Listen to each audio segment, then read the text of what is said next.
नमस्कार, nation first देख रहे हैं आप। मैं हूं आपके साथ रेनू मौर्य। बुलेटिन की शुरुआत बड़ी खबरों के साथ करेंगे। प्रधानमंत्री नरेंद्र मोदी ने आज वर्चुअल वीडियो कॉन्फ्रेंसिंग के जरिए दुर्गा पूजा के कार्यक्रम में शामिल हुए हैं और पश्चिम बंगाल में विधानसभा चुनावी बिगुल भी फूंक दिया है। हालांकि आज नवरात्र का छठा दिन है और इस मौके पर पीएम नरेंद्र मोदी ने बंगाल में दुर्गा पूजा के पंडाल का उद्घाटन किया और इसी के साथ ही बंगाल के लोगों से संबोधित करते हुए कहा है कि कोरोना से बचने और सावधान होने की हिदायत भी दी गई है। बंगला भाषा में पीएम ने लोगों को पूजा की बधाई दी और इसी के साथ आत्मनिर्भर भारत में बंगाल में चलाई जा रही तमाम विकास योजनाओं के बारे में बताया गया है। अगले साल बंगाल में विधानसभा चुनाव होने हैं और इसलिए बीजेपी जोरों शोरों से तैयारियों में जुटी हुई है। इसी के साथ ही आज इस वर्चुअल वीडियो कॉन्फ्रेंस के बहाने पीएम मोदी ने चुनावी शंखनाद भी कर दिया है और इस कार्यक्रम के बाद आने वाले दिनों में गृह मंत्री अमित शाह, बीजेपी अध्यक्ष जेपी नड्डा भी बंगाल के दौरे पर जाएंगे। तो पीएम मोदी ने वीडियो कॉन्फ्रेंसिंग के जरिए दुर्गा पंडाल का उद्घाटन किया है। सबसे पहले उन्होंने सभी को, बंगाल वासियों को दुर्गा पूजा की बधाई दी, शुभकामनाएं दी। उसके बाद कोरोना से बचने की हिदायत दी है कि मास्क लगाकर जरूर रहे, प्रॉपर यहाँ पे सोशल डिस्टेंस का पालन जरूर करें। और इसी के साथ ही ये भी देखा जा रहा है कि बंगाल में विधानसभा चुनाव आने वाले हैं। बीजेपी इसी तरह से, इसी नजरिए से पीएम मोदी के इस संबोधन को देखते हुए नजर आ रही है। जिस तरीके से यहाँ पे पीएम नरेंद्र मोदी के द्वारा तमाम बातें कही गई है, सबसे पहले बंगाल वासियों को यहाँ पे नमन किया गया है और साथ ही साथ बंगाल से जुड़े जो भी महापुरुष है उनको नमन किया है। पीएम मोदी ने उन्हें याद किया है और साथ ही साथ ये भी कहा है कि दुर्गा पूजा, जो कि तमाम देशवासियों के लिए एक एकता का प्रतीक है, इस दिन माँ दुर्गा की पूजा अर्चना करनी चाहिए।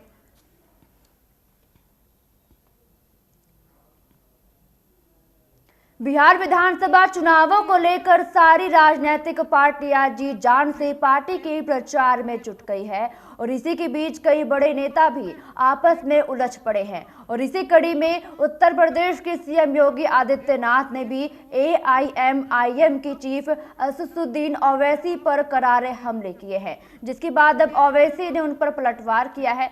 और इसी के साथ योगी ने ओवैसी और कांग्रेस की पूर्व अध्यक्ष राहुल गांधी पर भी हमला करते हुए कहा था कि वो पाकिस्तान की प्रशंसा करते हैं। और इस पर अब ओवैसी ने पलटवार करते हुए कहा है कि मैं योगी आदित्यनाथ को चैलेंज करता हूं कि वो 24 घंटों में अपने सच्चे योगी होने का सबूत दे। उनका ये बयान उनका फ्रस्ट्रेशन दिखाता है। क्या उनको पता नहीं है कि मैं पाकिस्तान गया था और मैंने भारतीय लोकतंत्र की बात भी कही थी। बता दें कि योगी आदित्यनाथ ने जमुई बीजेपी के उम्मीदवार श्रेयसी सिंह के लिए हुई एक चुनावी रैली को संबोधित करते हुए कहा था कि राहुल गांधी और ओवैसी पाकिस्तान की तारीफ कर रहे हैं, क्या आप इन दोनों से देश के हितों की कल्पना करते हैं? तो कल सीएम योगी ने एआईएमआईएम के चीफ पर पलटवार किया था, तमाम यहाँ पे निशाने साधे गए थे, जिसके बाद आज ओवैसी ने भी सीएम योगी पर पलटवार किया है और साफ तौर पर कहा है कि सच्चे योगी होने का सबूत योगी। जिस तरह से कल देखा गया था कि मुख्यमंत्री योगी आदित्यनाथ ने राहुल गांधी और ओवैसी पर जमकर निशाना साधा था, आज उसी का पलटवार देखने को मिला है। भारतीय जनता पार्टी ने गुरुवार को बिहार विधानसभा चुनाव के लिए आज अपना घोषणा पत्र जारी कर दिया है। तो बीजेपी की तरफ से आज बीजेपी का घोषणा पत्र जारी कर दिया गया है। वित्त मंत्री निर्मला सीतारमण की मौजूदगी में पटना में संकल्प पत्र जारी किया गया है। बीजेपी ने अपने 11 बड़े संकल्प सामने रखे हैं और सत्ता में आने पर कई वादों को पूरा करने का भी दावा किया गया है। बीजेपी की ओर से नए नारे भी लगाए गए हैं, जिसमें कि बीजेपी है तो भरोसा है और 5 सूत्र, 1 लक्ष्य, 11 संकल्प भी शामिल किए गए हैं। वित्त मंत्री निर्मला सीतारमण, भूपेंद्र यादव समेत अन्य नेता भी इस प्रेस कॉन्फ्रेंस में शामिल हुए हैं। निर्मला सीतारमण अपने संबोधन में बोली है कि जब तक कोरोना वैक्सीन नहीं आती तब तक मास्क ही वैक्सीन है, लेकिन जैसे ही वैक्सीन आएगी तो भारत में उसका प्रोडक्शन बड़े स्तर पर किया जाएगा। तो बीजेपी ने आज अपना घोषणा पत्र जारी किया है और इसी के तहत 11 बड़े संकल्प इसमें शामिल किए गए हैं। 5 सूत्र, 1 लक्ष्य, 11 संकल्प के नारे इस दौरान लगाए गए हैं। वित्त मंत्री निर्मला सीतारमण ने बीजेपी का घोषणा पत्र जारी किया गया है। तमाम यहाँ पे वादे दावे किए गए हैं। बिहार विधानसभा चुनाव को लेकर काफी लोक लुभावना ये घोषणा पत्र दिखाई दे रहा है। बिहार विधानसभा चुनाव नजदीक है और ऐसे में तमाम पार्टियां जोर आजमाइश में लगी है। कल कांग्रेस का घोषणा पत्र जारी हुआ था और आज बीजेपी का घोषणा पत्र जारी किया गया, जिसमें 11 संकल्प 1 लक्ष्य का यहाँ पे मंत्र दिया गया है। बिहार के चुनावी दंगल में महागठबंधन के साथ आरजेडी, कांग्रेस और लेफ्ट पार्टियां हैं और इस महागठबंधन का नेतृत्व तेजस्वी यादव कर रहे हैं। बीते दिन महागठबंधन को लेकर तेजस्वी यादव ने अपनी राय सामने रखी और इस दौरान उन्होंने महागठबंधन में कांग्रेस के कमजोर होने के सवाल पर कहा है कि हम सब साथ हैं। उन्होंने कहा है कि कांग्रेस पुरानी पार्टी है और जिन सीटों पर लड़ रही है वहां आरजेडी की ही सत्ता है और जहां हम लड़ रहे हैं वहां बाकी सहयोगी दल भी है।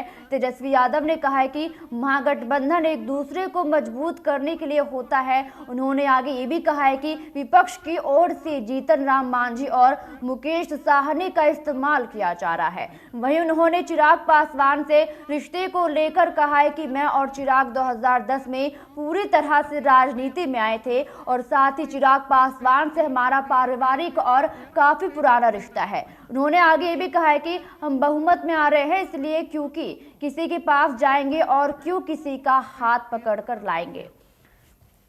तो यहाँ पे महागठबंधन पर तेजस्वी की राय सामने आई है। उन्होंने साफ तौर पर कहा है कि हम सब साथ हैं, ऐसा कहा यहाँ पे तेजस्वी यादव ने और ये भी कहा है कि चिराग से मेरा पुराना रिश्ता है। जिस तरीके से यहाँ पे तेजस्वी यादव ने चिराग के बयान का समर्थन किया था और साथ ही साथ ये भी कहा था कि आने वाले दिनों में हो सकता है कि हम चिराग का सहयोग दें क्योंकि नीतीश कुमार ने उनके साथ गलत किया है और साफ तौर पर तेजस्वी यादव ने यहाँ पे चिराग पासवान के बयान का समर्थन किया था। नीतीश कुमार के खिलाफ लगातार बोलते आए हैं तेजस्वी यादव।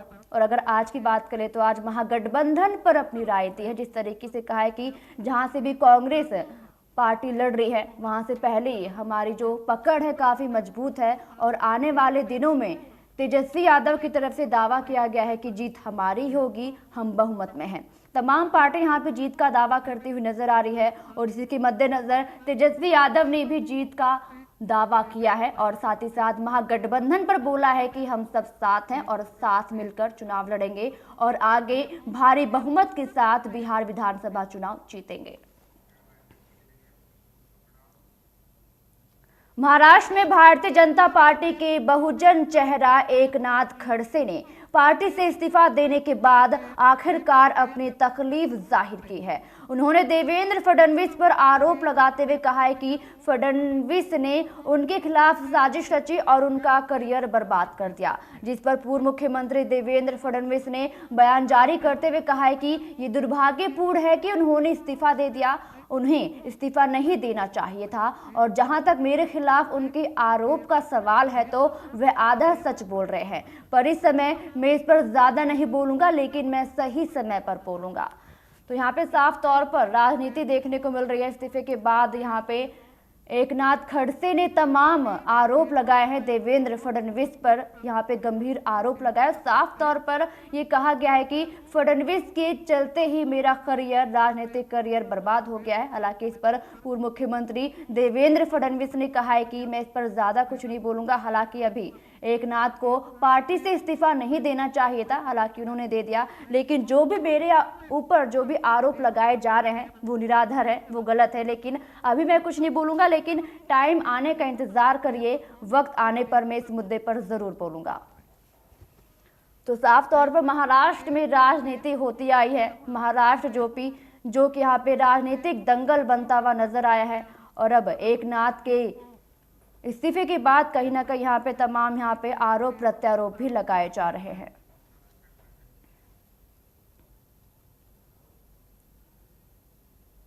बिहार में एनडीए से अलग जाकर चुनाव लड़ रहे एलजेपी अध्यक्ष चिराग पासवान ने केंद्रीय गृह मंत्री अमित शाह को फोन किया है और इसी दौरान दोनों नेताओं के बीच बातचीत हुई। वहीं चिराग पासवान ने अमित शाह को जन्मदिन की शुभकामनाएं दी है। चिराग पासवान ने अमित शाह को अपना अभिभावक बताते हुए ट्वीट भी किया है, जिसमें उन्होंने लिखा है कि अमित शाह को देखकर देश के लिए कुछ करने की प्रेरणा मिलती है।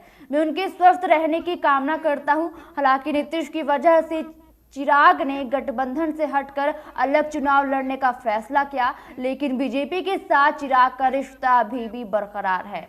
तो साफ तौर पर आज अमित शाह का जन्मदिन है और इस मौके पर अगर देखा जाए तो चिराग पासवान ने उनसे फोन पर बातचीत की है और बातचीत में ही कहा है कि दोनों नेताओं के बीच जो भी चर्चा हुई है और साफ तौर पर इस दौरान उन्होंने बधाई देते हुए तमाम यहाँ पे अपनी बातें कही हैं। जिस तरीके भी देखा जा रहा है कि इस बार के चुनाव में चिराग पासवान की पार्टी जो कि अलग हटकर चुनाव लड़ रही है और इसके ऊपर यहाँ पे काफी बातचीत की गई है दोनों ही नेताओं के बीच। और साथ ही साथ आज जन्मदिन के मौके पर चिराग पासवान ने अमित शाह को बधाई दी है। फोन पर तमाम यहाँ पे बातचीत की गई है बिहार विधानसभा चुनाव को लेकर, क्योंकि जिस तरीके पे देखा गया था कि बीजेपी की तरफ से चिराग पासवान पर तमाम आरोप लगाए गए थे और ये भी कहा गया था कि एलजेपी वोट कटवा पार्टी है, जिसके ऊपर साफ तौर पर चिराग पासवान ने भी पलटवार किया था और ये कहा था कि जब ऐसा ही था तो फिर चुनाव में हमें साथ क्यों रखा, ये एक बड़ा सवाल है। तो तमाम यहाँ पे राजनीतिक आरोप प्रत्यारोप लगाए जा रहे हैं। बिहार विधानसभा चुनाव नजदीक है और ऐसे में अगर देखा जाए तो दोनों ही नेताओं के बीच जो बातचीत हुई है काफी अहम और महत्वपूर्ण भी मानी जा रही है।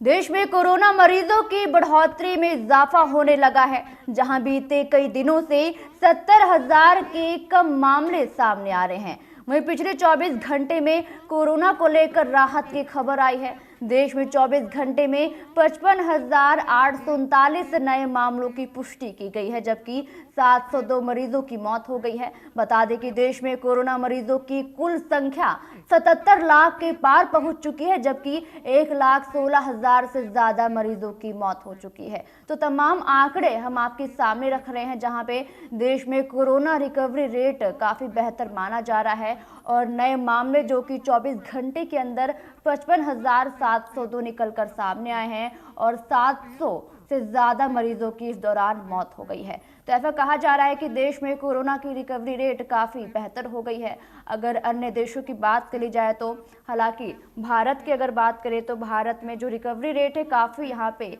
सही माना जा रहा है, क्योंकि 24 घंटे में हालांकि 55,000 से ज़्यादा केस यहाँ पे सामने आए हैं, 700 से ज़्यादा लोगों की मौत हो चुकी है और अब तक जो कुल आंकड़ा है वो 77 लाख के पार पहुंच चुका है। जिस तरीके से यहाँ पे देशवासी कोरोना के इस संकट में देश का साथ दे रहे हैं, तमाम यहाँ पे एहतियात भी बरत रहे हैं और भी ज़्यादा यहाँ पे एहतियात बरतने की ज़रूरत है, क्योंकि इस लड़ाई से अगर इस जंग को अगर लड़ना है तो कहीं ना कहीं अपनी भागीदारी बहुत ज़्यादा महत्वपूर्ण हो जाती है। तो देश में लगातार देखा जा रहा है कि जिस तरीके से कोरोना मामलों में कभी बढ़ोतरी देखने को मिलती है, कभी कमी देखने को मिलती है और अगर आज की बात करी जाए तो आज रिकवरी रेट काफ़ी बेहतर माना जा रहा है। 55,000 नए केस आज सामने आए हैं और इसी के साथ ही 700 से ज़्यादा लोगों की मौत भी हो चुकी है। तो लगातार आंकड़े हम आपको बता रहे हैं।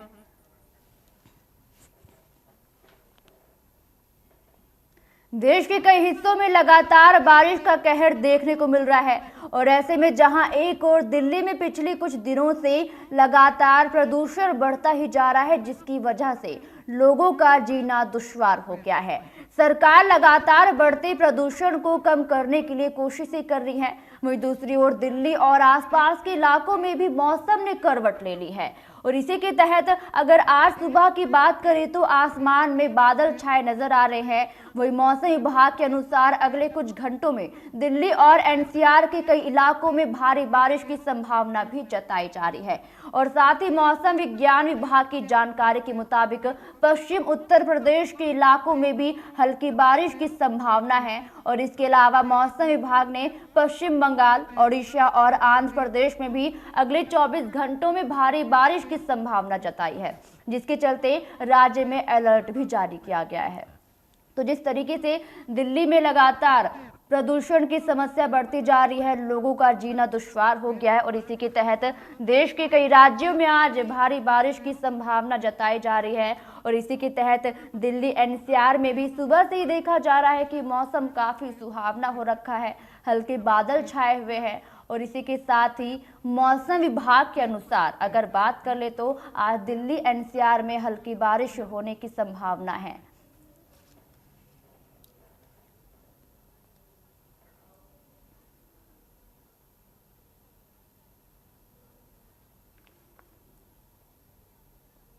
उत्तर प्रदेश के जनपद में कल से दुर्गा पूजा शुरू हो जाएगी।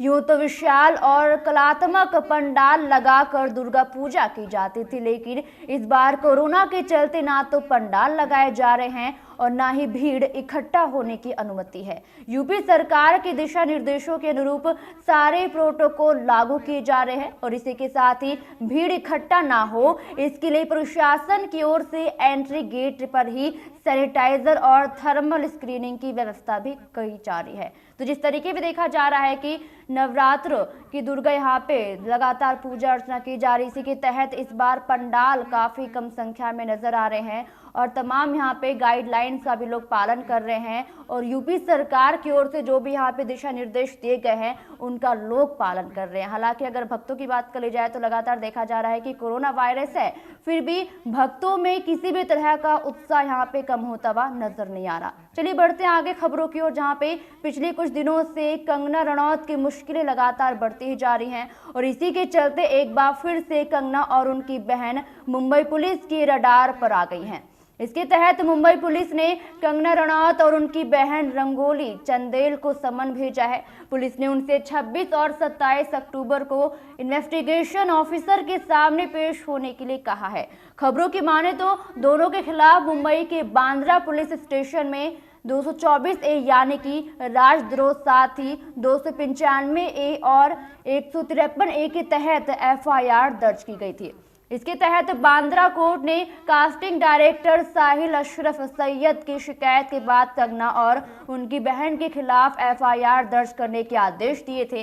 एफआईआर के मुताबिक कंगना और उनकी बहन रंगोली ने अपने ट्वीट्स के जरिए सांप्रदायिक सद्भाव को बिगाड़ने और महाराष्ट्र सरकार का नाम बदनाम करने का काम किया है। वहीं कोर्ट में दायर की गई याचिका में कहा गया था कि कंगना लगातार बॉलीवुड को बदनाम करने की कोशिश कर रही हैं।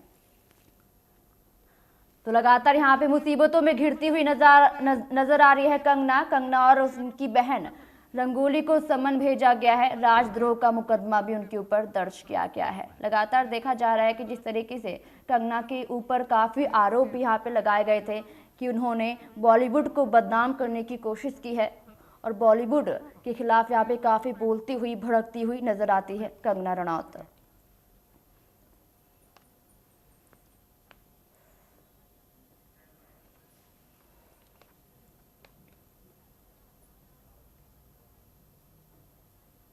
मौसम विभाग ने पश्चिम बंगाल और ओडिशा को लेकर बड़ा अलर्ट जारी किया है। बंगाल के खाड़ी में कम दबाव का क्षेत्र बनने की वजह से मौसम विभाग ने बंगाल में शनिवार तक भारी से बहुत भारी बारिश का अनुमान जताया है। वहीं मौसम विभाग का कहना है कि अगले 24 घंटों में ओडिशा में भारी बारिश हो सकती है और साथ ही बंगाल और ओडिशा में बारिश के साथ साथ 40 से 50 किलोमीटर घंटे की रफ्तार से तेज हवाएं भी चल सकती है। तो आपको बता दें कि मौसम विभाग ने अलर्ट जारी किया है। पश्चिम बंगाल और ओडिशा में भारी बारिश की संभावना जताई जा रही है। पिछले 24 घंटों में भारी बारिश का अनुमान जताया जा रहा है और इसी के तहत यहाँ पे तेज हवाएं भी चल सकती है।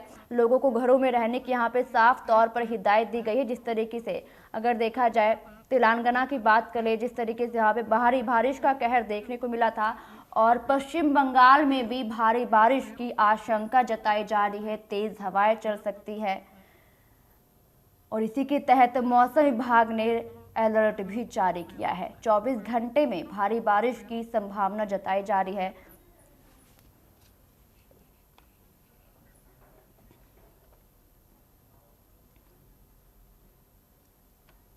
कल से यानी कि शुक्रवार से प्रधानमंत्री नरेंद्र मोदी की बिहार रैलियां शुरू हो रही हैं, जिसको लेकर भारतीय जनता पार्टी का प्लान भी तैयार हो चुका है। जानकारी के मुताबिक पीएम मोदी बिहार में 12 रैलियां करेंगे। प्रधानमंत्री 23 अक्टूबर को सासाराम से चुनावी रैली का आगाज करेंगे और इस दिन पीएम की बिहार में 3 रैलियां होंगी। सासाराम के अलावा गया और भागलपुर में भी पीएम मोदी चुनावी जनसभा को संबोधित करते हुए नजर आएंगे। प्रधानमंत्री की ये रैलियां 23 और 28 अक्टूबर, 1 और 3 नवंबर को होंगी और हर दिन पीएम 3 रैलियों को संबोधित करेंगे और इसके बाद पीएम मोदी 28 अक्टूबर को दरभंगा, मुजफ्फरपुर और पटना में रैली करेंगे। पीएम 1 नवंबर को छपरा, पूर्वी चंपारण और समस्तीपुर और 3 नवंबर की बात करें तो पश्चिम चंपारण, सहरसा और फारबिसगंज में रैली को संबोधित करते हुए नजर आएंगे। जानकारी के मुताबिक पीएम मोदी की रैलियों में मुख्यमंत्री नीतीश कुमार भी मंच पर मौजूद रहेंगे, मंच साझा करते हुए नजर आएंगे। पीएम मोदी की 4 दिन होने वाली दूसरी रैली में जेडीयू का कोई ना कोई बड़ा नेता खुद मौजूद रहेगा। जैसा कि 23 अक्टूबर को पीएम मोदी की गया में होने वाली दूसरी रैली में जेडीयू की ललन सिंह भी मौजूद रहेंगे। तो तमाम कल की यहाँ पे तैयारियां शुरू हो चुकी है। पीएम मोदी की 4 दिन में 12 रैलियां होंगी। सासाराम से रैली का आगाज करेंगे। पीएम मोदी बिहार की धरती पर पहुंचेंगे और चुनावी रैली को संबोधित करते हुए नजर आएंगे। और पहले दिन की बात करें जाए तो नीतीश कुमार भी मंच साझा करते हुए नजर आएंगे।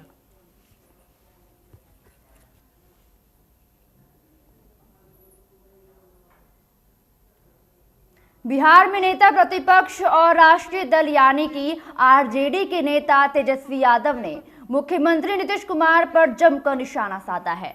उन्होंने कहा है कि बिहार में लोग डबल इंजन सरकार से नाराज हैं। नीतीश कुमार ने कोई काम नहीं किया है, वो बिहार में एक कारखाना तक नहीं लगवा सके हैं।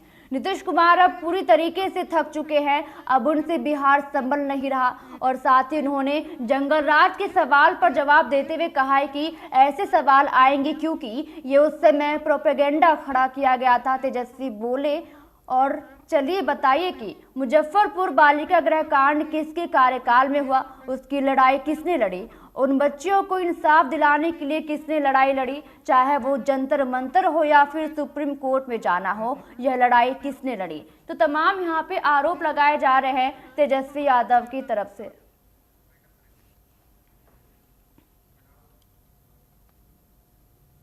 इस बुलेटिन में फिलहाल मेरे साथ इतना ही। बाकी और तमाम देश दुनिया की खबरों के लिए बने रहिए नेशन फर्स्ट के साथ। नमस्कार।